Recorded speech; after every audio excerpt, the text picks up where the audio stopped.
Hola, muy buenas a todos y a todas. El vídeo de hoy, aunque no lo parezca, siempre digo lo mismo, pero aunque no lo parezca, es muy importante, al menos en el contexto de este canal, porque haciendo una crítica de lo que a mi modo de ver son defectos importantes de la fe cristiana, concretaremos lo que realmente es esencial para la fe en Dios. Ahora bien, y antes de empezar, criticando la fe cristiana no quiero decir que todo cristiano tiene una fe imperfecta, ni mucho menos. De hecho, como se verá a lo largo de este vídeo, yo considero que el cristianismo es una religión que lo tiene todo, absolutamente todo, para entender bien lo que es la fe. Y no solo la fe, sino en general la vida moral.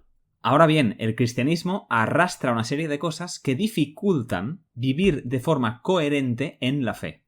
Bien, para entender mi crítica a la fe cristiana, tenemos que entender antes qué entiendo yo, y de hecho que creo que se tiene que entender en general por fe. En los últimos vídeos del canal hemos estado explorando qué relevancia tiene la fe para con la vida moral. Y no solo la fe, sino también las virtudes teologales con las que se relaciona esta fe, que son la esperanza y la caridad, es decir, virtudes teologales son fe, esperanza y caridad. Todo ello lo hemos ido desarrollando poniendo como centro de las virtudes teologales no tanto la fe como la caridad, tal y como hace de hecho San Pablo en sus cartas. Así que si queréis visitar otros vídeos de virtudes teologales del canal, ahí lo tenéis. En cualquier caso, entrando en un breve resumen de lo que he ido defendiendo en el canal, lo primero que hay que tener en cuenta es que la fe hace referencia a un acto de la voluntad, a un querer creer, es decir, acto de la voluntad, en algo de lo que no tengo pruebas.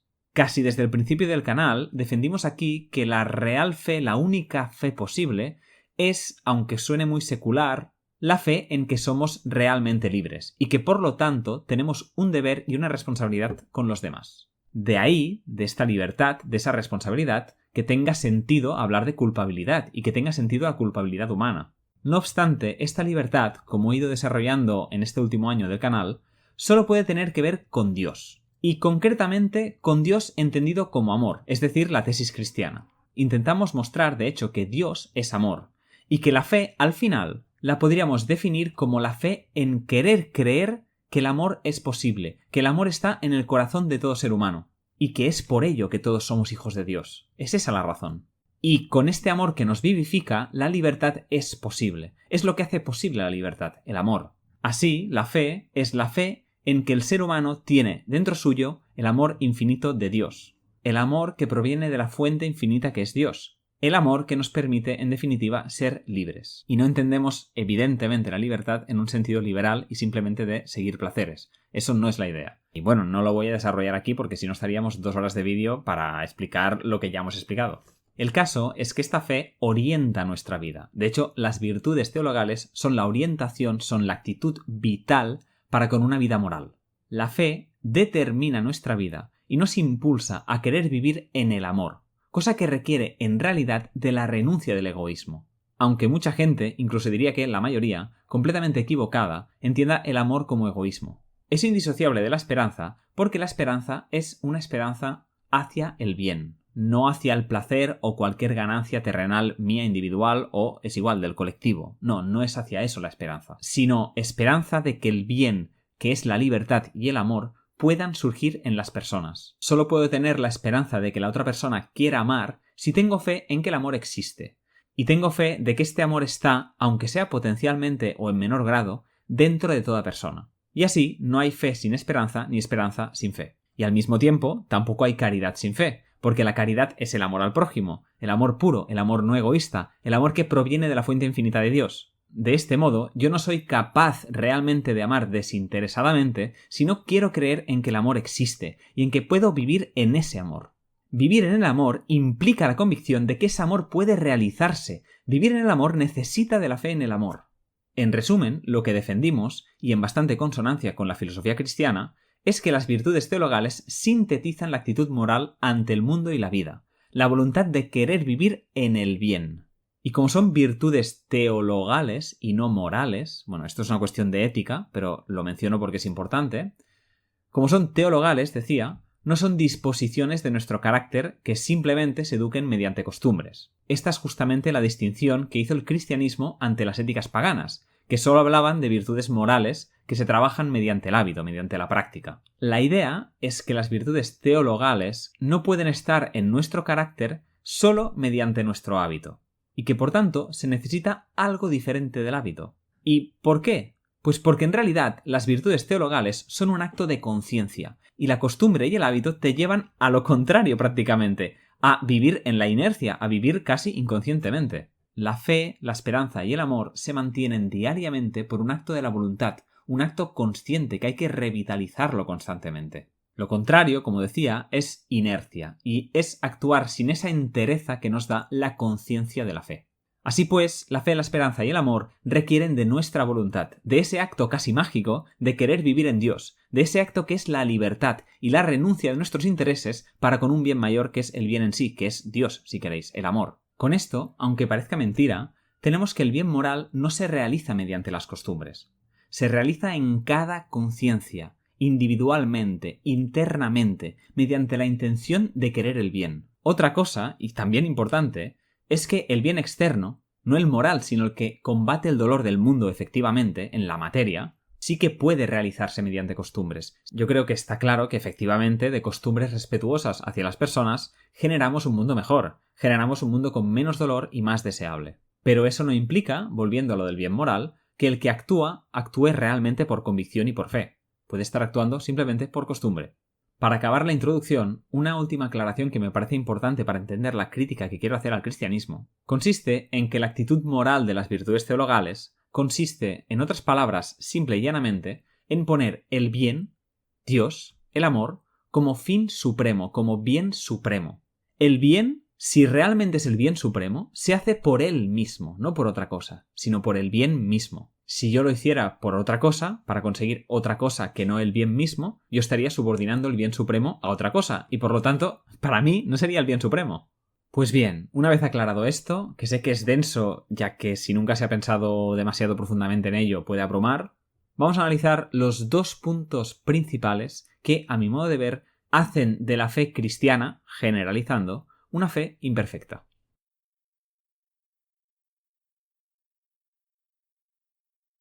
Vamos a tratar aquí el problema de entender que Dios tenga voluntad. La fe cristiana se dirige a un Dios con características humanas, un Dios antropomórfico que se dice. Esto lo podemos ver en muchísimas partes de la religión cristiana, y sería deshonesto decir que el cristianismo no piensa en un Dios con rasgos humanos, por mucho que algunos autores de filosofía cristiana quieran defender que el cristianismo no cae en ese error. En la religión cristiana se usan expresiones como que Dios nos mira, o incluso que Dios nos juzga, que Dios nos ayuda, que Dios nos escucha, etc. Todo ello actos de conciencia humana, o sea, actos de un humano, un ser finito. La antropomorfización de Dios también la podemos ver en un punto que considero bastante crucial, que es en el mismo amor de Dios. En el cristianismo se nos dice que Dios nos ama a todos por igual, pues todos somos hijos de Dios. También incluso a la inversa, se entiende la caridad no solo como un amor al prójimo, sino como el amor a Dios, por encima de todo, de hecho. Y esto en realidad no es incorrecto, puesto que, creo, no se puede aprender a amar al prójimo sin aprender a amar a Dios. Pero el problema no es ese. El problema es entender a este Dios al que se ama como algo antropomorfizado, o sea, algo con características humanas, como si fuera un humano. Amar a Dios tendríamos que entenderlo en realidad como amar al bien que te trasciende.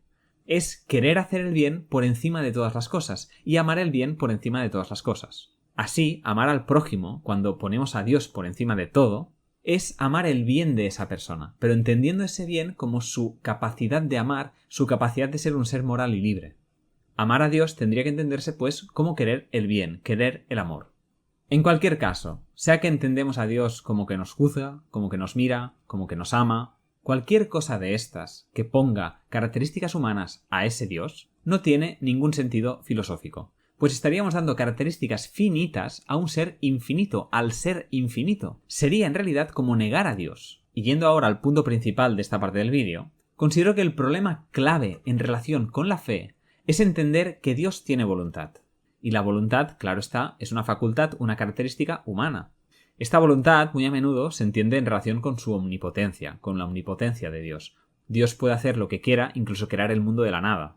El cristianismo, aunque la voluntad sea un atributo en Dios contradictorio, nunca ha querido renunciar a la voluntad de Dios. Nunca ha querido renunciar a la providencia divina, a la gracia divina. ¿Y por qué considero especialmente grave esta cuestión en relación con la fe? Principalmente por dos puntos. Empezamos por el primero. Por un lado, es difícil concebir que una fe que entiende a Dios como un ser con voluntad pueda desligarse realmente de pensar en las consecuencias de los actos. Si Dios tiene voluntad, Dios puede beneficiarme o Dios puede perjudicarme. Dios puede actuar con o en contra mía. Dios puede actuar en el mundo, con lo que me puede beneficiar indirecta o directamente o perjudicar. Y si yo actúo inmoralmente, puede que tenga miedo a salir perjudicado de ese acto. No porque esté siendo peor persona, sino por las consecuencias que puede tener ser peor persona en relación con la voluntad de Dios. Ya sea en relación con la voluntad que puede tener Dios en este mundo, como en la voluntad que puede tener Dios en el más allá, en la eternidad. Así, creer en la voluntad de Dios pone en cierta sospecha, al menos, el que yo actúe realmente por convicción. Porque puede que ese actuar que yo digo que es por el bien, lo esté haciendo en realidad de forma egoísta, por las consecuencias que puede tener actuar bien o mal. De esta forma, estaría subordinando el bien supremo a otro bien, un bien terrenal en verdad, un bien para conmigo, individual, egoísta. Así que, repito, y en resumen, creer en la voluntad de Dios pone en aprietos nuestra voluntad de hacer el bien, porque puede que lo estemos haciendo solo por miedo, por cálculo o por una recompensa. Y esto, está claro, no es tener fe en la libertad y el amor, simplemente es una nueva forma de egoísmo.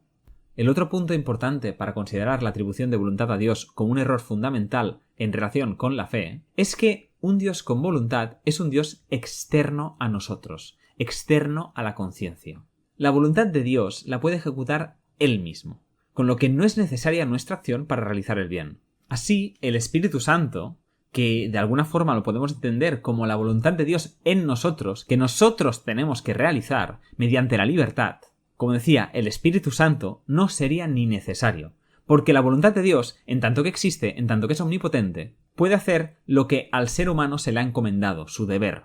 Y esto es problemático, como vemos, porque la fe ya no reside tanto en la voluntad humana, en el amor que puede surgir de lo humano, un amor que, ciertamente, es el amor infinito de Dios, sino que esta fe se mezcla con un ente externo a la bondad humana, y nos desresponsabiliza, en parte, del orden moral del mundo. O sea, que la voluntad de Dios nos quita libertad ante la libertad absoluta de Dios. O sea, que la voluntad de Dios, la libertad absoluta de un Dios omnipotente, nos quita en realidad libertad a nosotros y mucho más importante, responsabilidad. La fe, así, se traslada, cambia de sitio y ya no se dirige hacia lo más íntimo de los humanos, aquello que nos hace en parte divinos, que es el principio de nuestra vida, que es Dios, que es el amor, sino que se dirige esta fe hacia algo que tiene que ver con el mundo no humano, externo a la existencia de las voluntades humanas. Y sí, claro, yo también defiendo que el bien en la voluntad humana participa de un bien superior, que la libertad concreta proviene de la libertad absoluta y que el amor es posible por el amor absoluto del que participamos todos. Pero esto no implica, y de hecho lo niega, que esto de lo que participamos tenga una voluntad realizable más allá de nosotros. Para acabar este apartado, quiero matizar que yo creo que el cristianismo, como decía al principio, tiene de sobras todos los elementos necesarios para prescindir de esta voluntad y que el cristianismo, de hecho, lo tiene todo para la vida moral, para entender la vida moral, pero arrastra elementos de religiones que ponen en el centro el bienestar de la vida terrenal y no el bien en sí. Sé que esto, y en general este vídeo, puede ser polémico para los cristianos que me estén escuchando, pero tengo que decirlo, considero que el problema, en gran parte el problema del cristianismo y de la fe cristiana, lo podríamos resumir como la incapacidad por renunciar a Dios como Padre. La teoría cristiana de la Santísima Trinidad estipula que Dios se puede entender como Padre, Hijo y Espíritu Santo. Ahora bien, considero, en mi opinión, evidentemente, que el Hijo, que es Jesucristo, puede entenderse como la demostración de que ya no necesitamos a Dios como Padre, Padre al que le atribuimos demasiadas características humanas. Dios como Padre es un ser trascendente, que muy a menudo el cristianismo lo entiende como el Dios Padre que tiene voluntad, el Dios trascendente que tiene voluntad. Allí, para mí, está en gran parte el problema del cristianismo. Pero, como decía, Jesucristo demuestra que el Padre, como ser con voluntad, es innecesario. Que nosotros, los seres humanos, tenemos la tarea infinita de actuar por el reino de Dios, que es inteligible, sí, y que eso es posible, es actuar por el reino de Dios, si queréis llamarlo así, que ese amor al prójimo y esa libertad y ese amor son posibles, porque en nosotros está el Espíritu Santo. En nuestra propia conciencia constatamos la existencia de Dios, que es amor, y vimos a Jesucristo como su materialización, como la vida en el amor, que es libertad realizada. Para acabar esta parte del vídeo me gustaría leer un pequeño fragmento de Kierkegaard sobre seguir el camino de Cristo.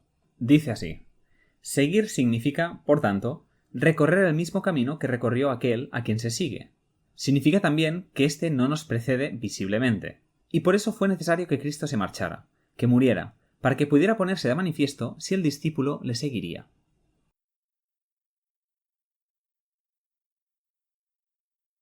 El otro gran problema de la fe cristiana consiste en que ésta está enlazada con la creencia de la vida después de la muerte, de la inmortalidad del alma. La inmortalidad del alma es una de las tesis, de hecho, principales del cristianismo. Tanto es así que muchos autores no hablan de la virtud teologal de la esperanza como la esperanza en el bien y en el amor, sino que entienden la esperanza como la esperanza de la vida después de la muerte. Y los curas también. Hace falta que vayáis a un funeral cristiano y lo veréis. Los problemas que conlleva esto yo creo que son evidentes, mucho más que lo de la voluntad de Dios. De nuevo, entender que nuestra acción en el bien tiene repercusión y un bien más allá de esa acción, que sería el bien después de la muerte, o sea, entender que mis acciones en el mundo determinan lo que le puede pasar a mi alma después de morir, todo ello pone en duda la moralidad de mi acción, porque puedo estarla haciendo no por el bien mismo, sino por la recompensa y por las consecuencias que tiene esa acción en mí. La vida post-mortem puede poner como fin último de mi acción no tanto el amor y el bien, sino el bien individual de mi persona, el bien individual mío de seguir existiendo en la bienaventuranza una vez muerto y en la eternidad.